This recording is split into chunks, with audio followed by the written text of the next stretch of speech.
आज इस वीडियो में हम जानेंगे कि आत्मिक फायदे क्या हैं फास्टिंग के यानी उपवास के। और इसी के साथ साथ और भी बहुत कुछ है फास्टिंग के बारे में जो कि हमें सीखना और समझना चाहिए ताकि हम इफ़ेक्टिव और पावरफुल तरीके से फास्टिंग को रख सकें और परमेश्वर की सामर्थ को हासिल करने पाएँ। तो इस वीडियो को ध्यान से देखना, एंड तक देखना और पवित्र आत्मा की सामर्थ के साथ उपस्थिति में बैठकर देखना। तो चलिए इस वीडियो को शुरू करते हैं और जानते हैं कि आत्मिक फायदे क्या हैं फास्टिंग के।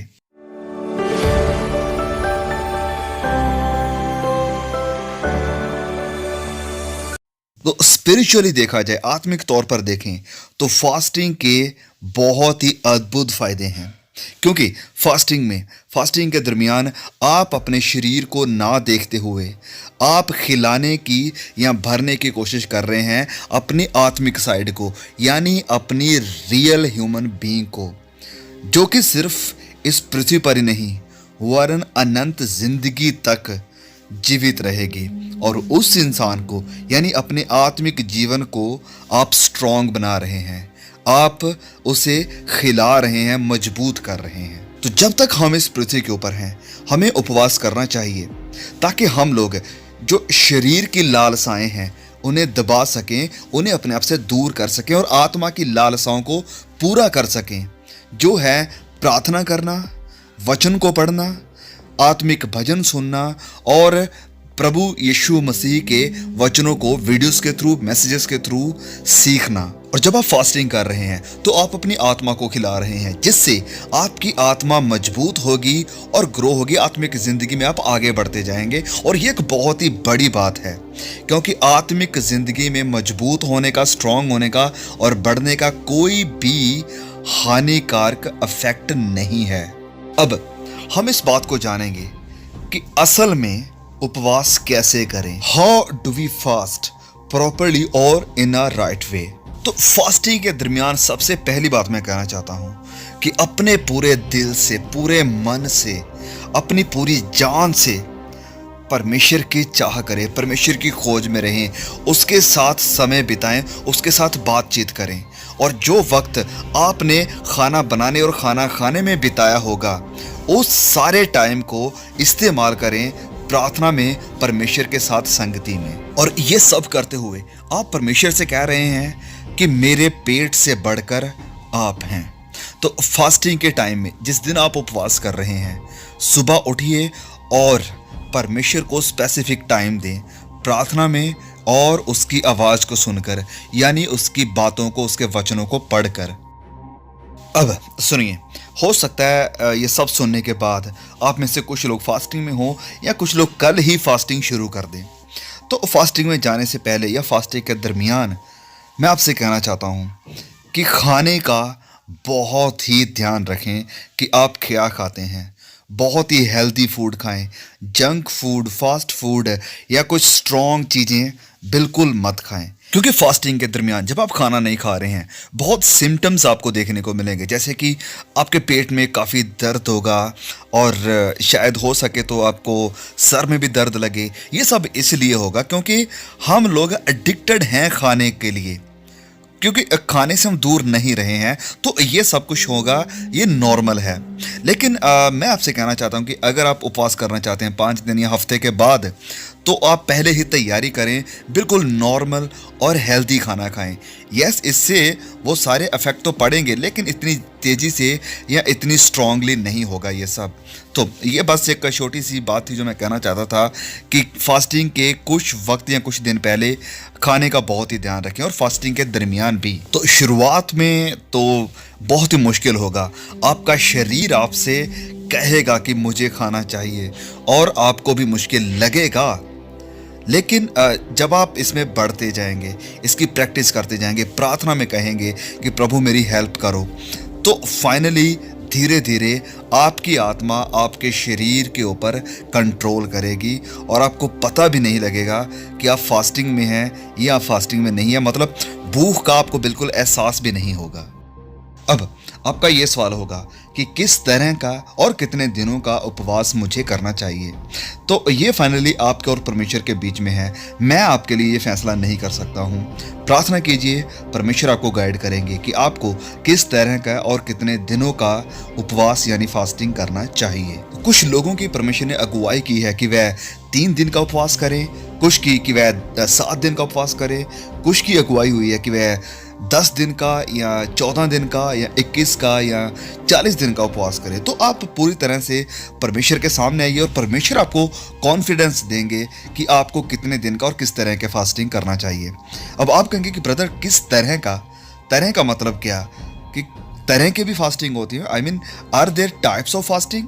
तो हाँ, मैं आपको बताना चाहता हूँ कि फास्टिंग के भी टाइप्स होते हैं, तो उनका मैं जिक्र अब आपके सामने करना चाहूँगा कि किस तरह के फास्टिंग होते हैं। तो 3 तरह के मेन फास्ट हैं जिनका जिक्र हम करने वाले हैं। इनमें से सबसे पहले है सनसेट फास्ट, और इसमें 24 घंटे में आप सिर्फ एक ही मील लेंगे, एक ही बार खाना खाएंगे, और वो भी सूर्य के अस्त होने के बाद। और इसका सिंपली कारण ये है कि क्योंकि यहूदी ट्रेडिशन के अनुसार शाम को सूर्य अस्त के बाद दिन खत्म हो जाता था। तो आप पूरा दिन परमेश्वर की उपस्थिति में, उसकी प्रेजेंस में थे, बाइबल को पढ़ रहे थे, प्रार्थना कर रहे थे और मसीही कंटेंट देख रहे थे, जैसे कि आज आप अभी देख रहे हैं। और पूरे दिन के बाद शाम को सूर्य अस्त होने के बाद आप एक बार खाना खाएंगे। और ये फास्टिंग भी बहुत ही बेनिफिशियल है। और इस सनसेट फास्ट को, जिसमें कि आप एक मील खाएंगे, इसे डैनियल फास्ट भी कहा जाता है, यानी दानियल का उपवास भी कहा जाता है। तो इसे दानियल फास्ट इसलिए कहा जाता है क्योंकि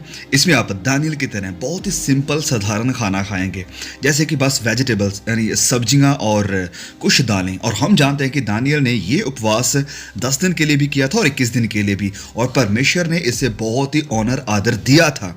और परमेश्वर ने दानियल को आशीषित किया था समझ के साथ, बुद्धि के साथ और सपनों के प्रकाशन के साथ। तो ये बहुत ही बेनिफिशियल है कि इस सनसेट फास्ट में आप दानियल की तरह बहुत ही सिंपल साधारण खाना खाएं, जिसमें कि आप खा सकेंगे कुछ वेजिटेबल्स और फ्रूट्स और पानी, और यस ऑफ कोर्स अगर आप चाय या टी को पसंद करते हैं तो ये सनसेट फास्ट और दानियल की तरह जो खाना उसने खाया था वो वाला खाना खाना, ये इतना कॉम्प्लिकेटेड, इतना कंफ्यूजिंग नहीं है जितना कि हम अक्सर इसे कर देते हैं। कई बार लोगों के अलग अलग सवाल होते हैं कि क्या मैं ये खा सकता हूँ, वो खा सकता हूँ।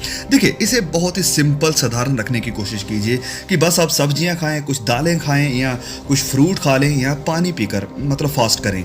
और यस, आप फ्रूट्स में जैसे कि जूस भी ले सकते हैं, यस। और इससे मतलब फैंसी बनाने की कोशिश ना करें कि ओके आज मैं ये ट्राई करता हूँ, वो ट्राई करता हूँ, because fasting is not a time to make recipes. ये कुछ अच्छी अच्छी अलग अलग डिशेस बनाने का वक्त नहीं है। ये वक्त है परमेश्वर को खोजने का, ये वक्त है आत्मिकता में बढ़ने का, ये वक्त है परमेश्वर को करीब से जानने का।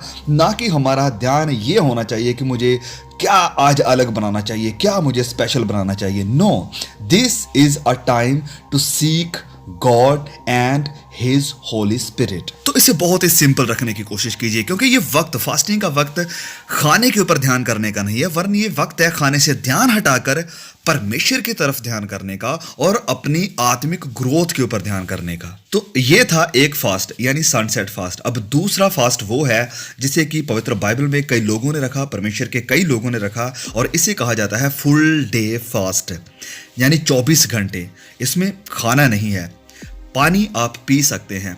और रही बात, कुछ लोग पूछते हैं कि क्या हम चाय ले सकते हैं, कॉफ़ी ले सकते हैं, तो आप परमेश्वर से पूछिए, प्रार्थना कीजिए, और अगर आपको अंदर से अगुवाई होती है कि यस आप जूस या चाय या पानी ले सकते हैं तो आप ले सकते हैं। और अगर आप अंदर से स्ट्रांग है और आपको लगता है कि नहीं मैं उपवास ऐसे ही करूँगा या करूँगी, तो प्लीज़ गो अहेड। और ये था दूसरी तरह का उपवास। अब तीसरा उपवास है स्पेशलाइज्ड फास्ट, यानी खास किस्म का उपवास। और इसमें पवित्र आत्मा आपकी अगुवाई करता है कि आप उपवास करें कुछ खाने की चीज़ों से, कुछ पीने की चीज़ों से और अपने कुछ कामों से कुछ समय के लिए, जो कि पवित्र आत्मा चाहता है कि आप इसको कंट्रोल में लेकर आए। इसमें मैं उन भाई बहनों से कहना चाहता हूँ, सर हमें कमेंट करते हैं या मैसेजेस करते हैं कि वो किसी खास पर्टिकुलर गुप्त सीक्रेट सिन के साथ जूझ रहे हैं, तो इससे कैसे बाहर निकलें?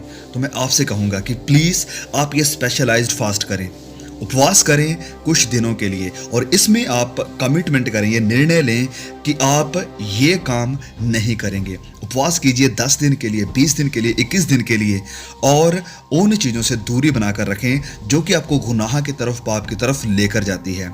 सो I will request all of you those are struggling with the particular और सीक्रेट सिंस कि आप ये उपवास जरूर कीजिए और पवित्र आत्मा की मदद मांगिए, और फास्टिंग के दरमियान लगातार प्रार्थना कीजिए उस पाप के लिए जिसके साथ आप जूझ रहे हैं। सो इस फास्टिंग के दरमियान परमेश्वर के साथ वक्त बिताइए, और पानी को पीजिए ताकि आपके शरीर में, बॉडी में किसी भी तरह की कोई हाइड्रेशन की वजह से प्रॉब्लम ना होने पाए। तो ये हैं 3 तरह के मेन उपवास यानी फास्ट। अब हो सकता है कई लोगों के लिए ये बिल्कुल न्यू इन्फॉर्मेशन हो। नाउ एक और सवाल है जिसके ऊपर हम यहाँ पर डिस्कशन करना चाहते हैं, और वो सवाल ये है, बहुत ही महत्वपूर्ण है, कि उपवास के बाद, फास्टिंग के बाद हम कैसे या क्या खाएं। तो ये बहुत ही महत्वपूर्ण है हम सब के लिए जानना, और खासकर उन लोगों के लिए जो कि एक लंबे वक्त के फास्टिंग के ऊपर जाना चाहते हैं, जैसे कि 7 दिन का उपवास करना चाहते हैं, या 10 दिन का, या 14 दिन का, या 20-21 दिन का। तो उनके लिए जानना बहुत ही जरूरी है कि उपवास के तुरंत बाद, क्योंकि आपकी बॉडी पूरी तरह से क्लीन यानी साफ हुई होती है, एक अलग स्टेट में होती है, और इसके बाद अगर आप तुरंत इसे हार्ड खाना जैसे कि मीट या कुछ फास्ट फूड देते हैं, तो आपकी बॉडी के लिए, आपके शरीर के लिए बहुत ही ये खतरनाक हो सकता है। तो लंबे वक्त के फास्टिंग के बाद, जिसमें कि आपने खाना नहीं खाया होगा, इस उपवास को एंड मत करें किसी सेलिब्रेशन के साथ जिसमें कि आप फास्ट फूड खाएं या जंक फूड खाएं, क्योंकि ये आपके लिए बहुत ही हानिकारक होगा। आपके शरीर के लिए ये बहुत ही बड़ी समस्या यानी प्रॉब्लम को खड़ा कर सकता है। इसलिए अगर आप लंबे वक्त के फास्टिंग के ऊपर हैं और फिर आप खाना शुरू करते हैं, तो पहले 3 या 4 दिन के लिए बहुत ही हल्का खाना लें, बहुत ही हल्का, जैसे कि सूप हो गया, या फ्रूट, या कुछ सब्जियां, या लाइट बिल्कुल हल्की दाल बिना फ्राई किए। तो ये आपको आपकी बॉडी को नियंत्रण में यानी उसी पोजीशन में लाने में मदद करेगा। तो इस फास्टिंग के दरमियान आपकी बुरी खाने की आदतें भी छूटेंगी जो कि आपके शरीर को नाश कर रही है, और आपका शरीर पूरी तरह से प्यूरिफाई और साफ हो जाएगा। और ये हमारा शरीर परमेश्वर का मंदिर है, और इसे गलत चीजें खिलाकर नष्ट मत कीजिए। यस, हम में से कुछ लोग ऐसे हैं जो कि गलत चीजें खा खा कर अपने इस शरीर को, परमेश्वर के मंदिर को बर्बाद कर रहे हैं, इसे मार रहे हैं। और हम सब लोग इस बात से वाकिफ हैं कि ये फास्ट फूड, जंक खाने हमारे लिए हानिकारक हैं।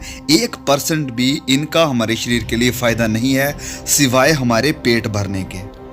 देखिए, हम किसी दूसरे इंसान को नीचा नहीं समझ सकते हैं ये कहते हुए कि देखो उसे लत लगी हुई है शराब की या सिगरेट की, और हाँ देखो वो अपने शरीर को नाश कर रहा है, जबकि हम खुद भी फंसे हुए हैं या एडिक्टेड हैं, हमें भी लत लगी हुई है बुरे या खतरनाक खानों की जो कि हमारे शरीर को नाश कर रहे हैं। ये मायने नहीं रखता कि वो सब्सटेंस, वो चीज़ क्या है जो आप खा रहे हैं, मायने ये रखता है कि वो आपको नाश कर रही है धीरे धीरे, और शैतान जीतेगा अगर आप इस एडिक्शन में लगातार रहते हैं। तो देखिए, शैतान के लिए ये मायने नहीं रखता है कि वो किसी सिरिंज या किसी पाउडर के साथ आपको खत्म करे या किसी बुरी खाने की आदत के साथ आपको नष्ट करे। उसका मकसद है नष्ट करना और मारना, और परमेश्वर की इच्छा को आपकी ज़िंदगी से पूरा ना होने देना, फिर वो चाहे आपकी बुरी खाने की आदतों के ज़रिए से ही क्यों ना हो।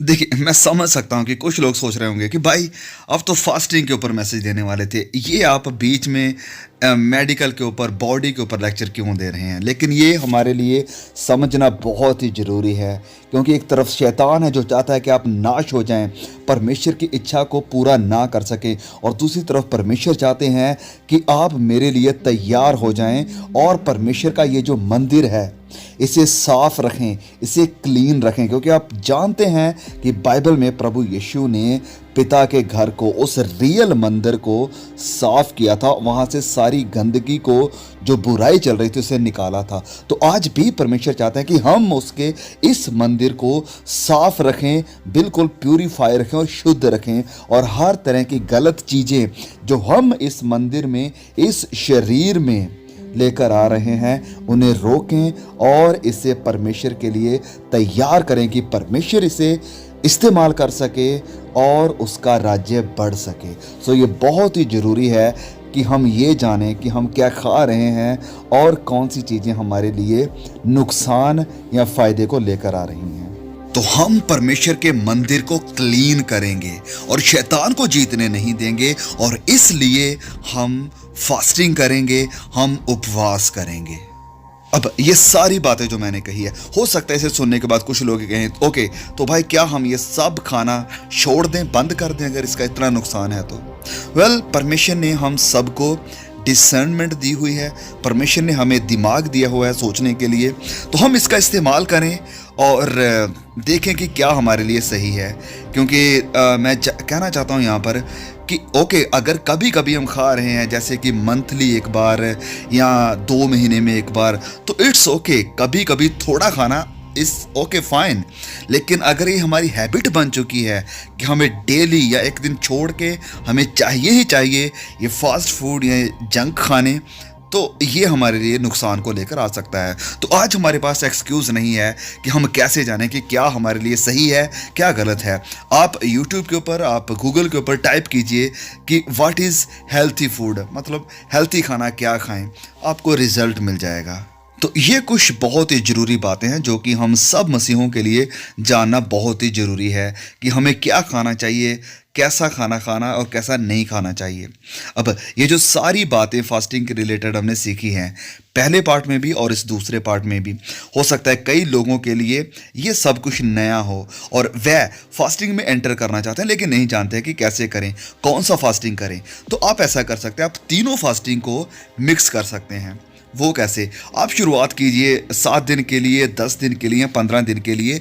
सबसे पहले सनसेट फास्ट यानी डैनियल फास्ट रखें। उसके बाद आप फुल डे फास्ट में आ सकते हैं, जो कि आप 1 दिन के लिए या 2 दिन या 3 दिन के लिए भी कर सकते हैं। और फिर आप स्पेशलाइज्ड फास्ट भी कर सकते हैं, जिसमें कि आप कुछ उन चीज़ों से दूर रहेंगे जो कि आपको लगता है कि आपको नुकसान का कारण बन रही है या आपको पाप की तरफ लेकर जा रही है। और फिर वही सिंपल बात मैं कहना चाहूँगा कि जब आप फास्टिंग को ख़त्म करते हैं तो फास्टिंग को कभी भी एंड ना करें हैवी खाने के साथ, फास्ट फूड के साथ, जंक फूड के साथ या मीट या किसी ऐसी हैवी चीज़ के साथ कभी भी फास्ट को ख़त्म मत कीजिए।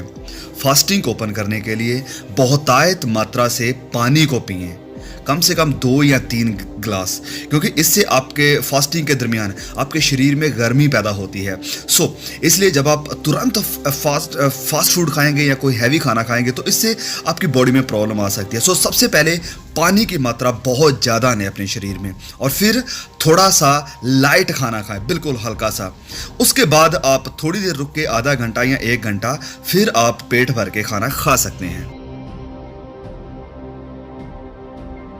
अब वीडियो को हम ख़त्म करने वाले हैं, लेकिन कुछ बहुत ही ज़रूरी बात मैं आपके साथ करना चाहता हूँ कि जब आप फास्टिंग कर रहे हैं, शैतान जानता है कि आप फास्टिंग में हैं, शैतान जानता है कि आप परमेश्वर की खोज में हैं, शैतान जानता है कि आप परमेश्वर की सामर्थ के साथ भर रहे हैं ताकि आप उसके राज्य के लिए काम कर सकें। इसलिए वह हर जरिए से इस्तेमाल करेगा, हर एक चीज़ को, कि आपको उपवास करने से, फास्टिंग करने से रोक सके। और हम जानते हैं कि हमारी मसीह जिंदगी के मॉडल प्रभु यीशु ने अपनी फास्टिंग के थ्रू, अपने उपवास के थ्रू हमें यह दिखाया था कि जब आप फास्टिंग कर रहे हैं तो शैतान पूरी कोशिश करेगा कि आपको फास्टिंग करने से रोके, आपके फास्टिंग में आपको परखे और फास्टिंग में आप चीटिंग कर जाएं। तो देखिए, आप प्रभु यीशु की खाने की परीक्षा उस वक्त आई जब वह फास्टिंग में थे, जब उन्हें वचन में लिखा कि भूख लगी थी। तो देखिए, प्रभु यीशु, हम ऑफ कोर्स जानते हैं कि परमेश्वर की सामर्थ में वह भरे हुए थे, वह खुद खुदा थे, तो इसलिए वह इस परीक्षा में नहीं गिरे। लेकिन हम इंसान हैं और हम गलतियों से भरे हुए हैं और हम परीक्षाओं में गिर भी जाते हैं। सो इट इज पॉसिबल, ये संभव है कि जब आप फास्टिंग कर रहे हैं तो आपके सामने भी ऐसी बहुत सी परीक्षाएं आएंगी। और अगर आप कभी परीक्षा में गिर भी जाते हैं, आप कुछ ऐसी अट्रैक्टिव खाने की चीज को देखकर खा भी लेते हैं, या गलती से या जानबूझकर, so please don't give up on your fasting. उपवास करना बंद ना कर दें। जो कुछ भी होता है आपकी फास्टिंग के दरमियान, उपवास के दरमियान, उपवास करना मत छोड़ दे। जितने दिनों का टारगेट आपने रखा है उसको जरूर पूरा कीजिए। अगर आप एक दिन गिर जाते हैं, कुछ खा भी लेते हैं, आपका उपवास खत्म हो जाता है किसी गलती से, तो आप फास्टिंग करना मत छोड़िए। अगले दिन फिर प्रार्थना कीजिए, पश्चाताप कीजिए और परमेश्वर के सामने फिर से वैसे ही खड़े हो जाइए जैसे आप पहले कर रहे थे। फास्टिंग करना मत रोकिए। अब में से कई ऐसे लोग होंगे जिनके साथ ऐसा हुआ है कि आपसे उपवास टूट गया, या कैसे भी करके शैतान ने आपको टेम्प्ट कर लिया, तो आपको लगेगा कि छोड़ो यार, मुझसे ये फास्टिंग नहीं होगा, अब क्या कोई फायदा नहीं है फास्टिंग करने का। देखिए, ऐसा मत कीजिए, क्योंकि शैतान यही चाहता है कि आप परमेश्वर के साथ ना बैठें। वह नहीं चाहता है कि आपके बंधन टूटें, वह नहीं चाहता है कि आपको परमेश्वर की सामर्थ मिले। वह यही चाहता था कि आप इस ताकत को रोक दें जो आपकी तरफ आ रही है। जब आप ऐसी परीक्षा में पड़ते हैं तो उस वक्त में आप उतनी ज्यादा प्रार्थना करें जितना शैतान आपको रोकने की कोशिश कर रहा है। आप ज्यादा परमेश्वर के साथ बैठना शुरू कर दें और परमेश्वर की सामर्थ को पुकारना, बुलाना, अपनी जिंदगी में उतारना शुरू कर दें। फिर देखना, परमेश्वर आपके इस डेडिकेशन को, आपके इस कमिटमेंट को ऑनर करेंगे, इसका आदर करेंगे। परमेश्वर को, हमारे पिता को ये अच्छा लगेगा कि आप भले ही गिर भी गए लेकिन आप फिर उठे और दौड़ना शुरू कर दिया। परमेश्वर को यह प्रसन्न करेगी बात कि आपको भले ही बहुत सी चीजें रोकने की कोशिश कर रहे हैं लेकिन आप रुकने के लिए तैयार नहीं हैं, आप आगे ही बढ़ते चले जा रहे हैं। And this will please the heart of God. तो ये फास्टिंग और ये फाइट एक दिन की नहीं है, ये लाइफ लॉन्ग प्रोसेस है। हमारी जिंदगी भर ये चलता रहेगा जब तक कि हमारा उद्धारकर्ता प्रभु यीशु हमें लेने के लिए नहीं आ जाते हैं। क्योंकि जिस पल हम मसीह के साथ उठा लिए जाते हैं तो हमारा ये बदन, ये शरीर तब्दील हो जाएगा और फिर ये बॉडी, ये बदन हमारे लिए प्रॉब्लम नहीं रहेगा। तो जब तक हम इस बॉडी में हैं, इस संसार में हैं, हमें इसके साथ संघर्ष करना पड़ता है, इसके साथ हर रोज लड़ना पड़ता है, इसे दबाना पड़ता है। तो अगर आपने अभी तक कभी भी फास्टिंग नहीं किया है और अगर आप किसी बंधन में फंसे हुए हैं या आप किसी पाप से बाहर निकलना चाहते हैं या चाहते हैं परमेश्वर के और करीब जाना, परमेश्वर के दूसरे आगमन के लिए तैयार होना और आत्मिक जिंदगी में उन्नति करना, ग्रोथ में आना, तो आप इस आत्मिक प्रिंसिपल को जरूर अपनी जिंदगी में आज ही से, या जब आपको पवित्र आत्मा परमेश्वर की सामर्थ लीड करती है, गाइड करती है, इसे शुरू कर दें और इसे गंभीरता से लें। यस, आपको रोकने की कोशिशें की जाएंगी लेकिन आप इसे रोकिए मत, लगातार आगे ही बढ़ते जाइए।